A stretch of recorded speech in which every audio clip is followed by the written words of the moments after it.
My dear students, ఇప్పుడు నేను చూపించే ప్రాబ్లమ్స్ ఏవైతున్నాయో ఇవి ఒక్కసారి పర్ఫెక్ట్గా చేసుకోండి అమ్మా.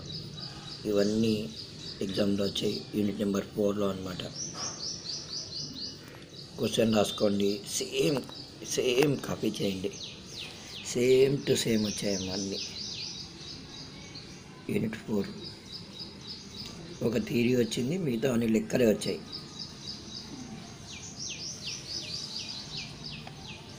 కంప్లీట్ కాపీ చేయనమ్మా చెప్తాను.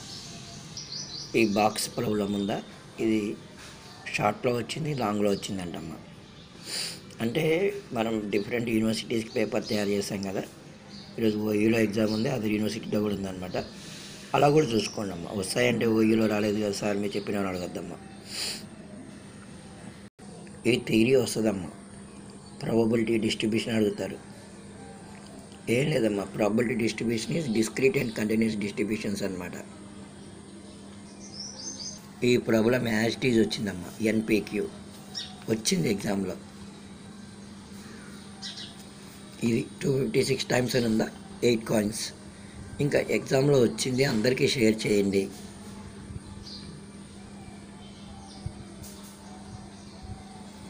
అంటే అది ఏ యూనివర్సిటీనే కావచ్చమ్మా, KU, NU, whatever it may B.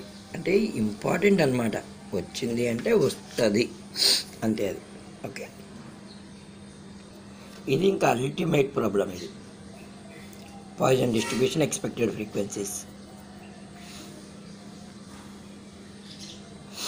ఈ normal distribution theory as it is చదువుకోండమ్మా. ఇంకంతే. ఇంక మీకు పదే పదే వచ్చింది అంటే ఏ యూనివర్సిటీ అని అడుగుతున్నారు. ఏ యూనివర్సిటీలో అయినా వస్తుంది అది.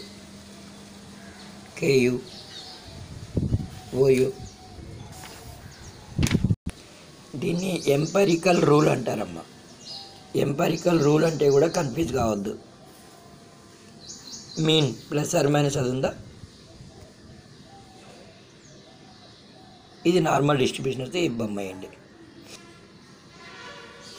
ఇది నార్మల్ డిస్ట్రిబ్యూషన్లో వర్కింగ్ నోట్స్ ప్రాబ్లం అనమాట. ఇది పాయిజన్ డిస్ట్రిబ్యూషన్ e⁻⁻m వాల్యూస్. ఇప్పుడు ఒకవేళ మీన్ 0.5 వచ్చింది అనుకో అమ్మ, దానికి e⁻⁻m వాల్యూ ఎంత అంటే 0.5 అండర్ 0 కింద చూడాలి. 0.51 వచ్చింది అనుకో, 0.5 అండర్ 1 అట్లా. 0.72 వచ్చింది అనుకో, 0.7 అండర్ 2. ఇది e⁻⁻m.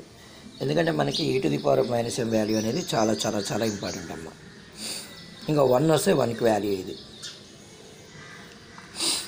ఎస్, మీరు మంచిగా అడుగుతున్నారు సార్ 1.5 వస్తాయని చెప్పి. 1కి ఇది తీసుకోండి, 0.5కి ఇది ఉంది కదా, రెండింటిని ఇంటూ చేసుకోవాలి. అంటే ఇది తీసుకెళ్ళాలా ఎగ్జామ్ కంటే. యాక్చువల్గా వాళ్ళు ఇస్తారమ్మా కాలేజీలో, ఇవ్వకపోతే మీరు తీసుకోండి. తర్వాత ఈరోజు గ్రాఫ్ పేపర్ ఒకటి మీరు తీసుకోవాలి ఎగ్జామ్లో. ఈ రోజు అంటే ఏ రోజైనా సరే, ఎందుకంటే మనకి సెమీ యావరేజ్ మెథడ్ అని చెప్పి ఒకటి ఉందన్నమాట టైం సిరీస్లో, అది మనకు వస్తుంది. నెక్స్ట్ ఏంటంటే ఎక్కువ థియరీ వస్తుందమ్మా పేపర్లో. స్టాట్స్లో ఎప్పుడైనా గుర్తుపెట్టుకోండి, రిగ్రెషన్లో థియరీ ఉంది. చాలామంది థియరీ చదువుకోకుండా 2 లెక్కలు చేసుకొని వెళ్ళిపోతారు, వాళ్ళు ఘోరంగా దెబ్బతింటారమ్మా. తర్వాత మూవింగ్ యావరేజ్లో 4 ఇయర్లీ మూవింగ్ యావరేజ్ ఒకటి చాలా చాలా ఇంపార్టెంట్ అమ్మా. 4 ఇయర్లీ కదా.